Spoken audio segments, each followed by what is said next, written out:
प्यारे बच्चों, आज का हमारा प्रश्न है कि पादप वृद्धि के लिए यानी पौधों की वृद्धि के लिए मृदा के महत्व की व्याख्या यानी जिसको मिट्टी बोलते हैं, तो इसका क्या महत्व है इसके बारे में इसकी व्याख्या कीजिए। तो आसान तरीके से आप समझेंगे।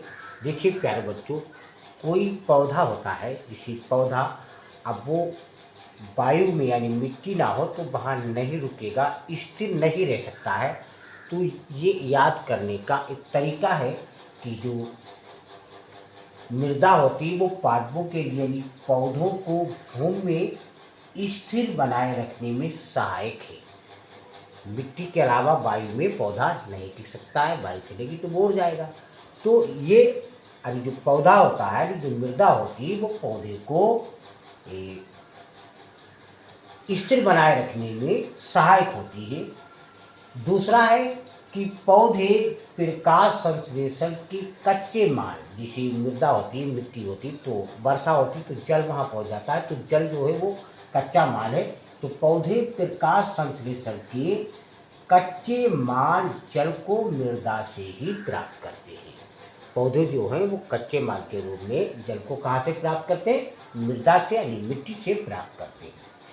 तीसरा है कि मृदा ही यानी मिट्टी ही उपापचय के लिए आवश्यक है। विभिन्न खनिज जैसे nitrogen, phosphorus, calcium, magnesium, sulphur व सूक्ष्म पोषकों का स्रोत है, जरिया है। सूक्ष्म पोषक जैसे जिंक हो गई, लोहा हो गया, तांबा हो गया, तो ये सूक्ष्म यानी पोषक, तो इनका स्रोत भी मृदा ही होती है, जो पौधे के यानी वृद्धि के लिए, विकास के लिए आवश्यक है।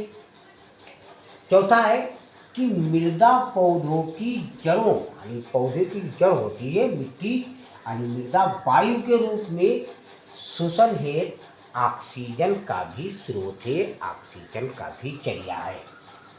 पांचवा है प्यारे बच्चों कि सूक्ष्म जीवों द्वारा स्रावित वृद्धि पदार्थ पौधों के लिए लाभदायक होते हैं। ये सूक्ष्म जीवों द्वारा जो स्रावित वृद्धि पदार्थ है वो पौधों के लिए लाभदायक होते हैं।